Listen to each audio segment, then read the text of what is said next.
How do you respond when life is unfair?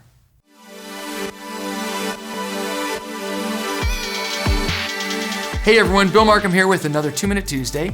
And this past Sunday, we concluded our series entitled Setbacks and Setups. What if your setback, if seen properly, could actually be a setup for an amazing comeback and some greater good? And we explore the life of a woman named Esther. Now, I don't have time to unpack all the details, and they are fascinating. So I want to encourage you to go to centralcc.ca where you can see the full version of this message. But here's what we explored. What do you do when life is unfair? And it is, isn't it? In this story, Esther is found in exile. She's an orphan, and she's forced to marry a guy she does not want to marry. So what do? I know many of us maybe would become bitter, but she doesn't. She chooses to see her situation not as obstacles that limit her, not as a victim, but rather as opportunities to do a greater good.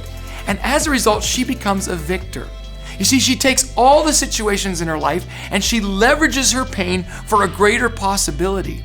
And through an amazing story and a series of events, she is actually a catalyst to seeing an entire nation, the nation of Israel, saved, simply because she chose a different perspective, to see possibility instead of limitation. So how about you? I know life can be unfair, but what do you do with the broken pieces of your life?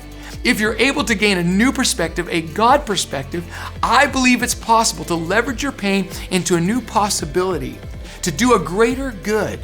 So let me ask you, where have you been uniquely positioned, and what life experiences have uniquely positioned you to do some greater good?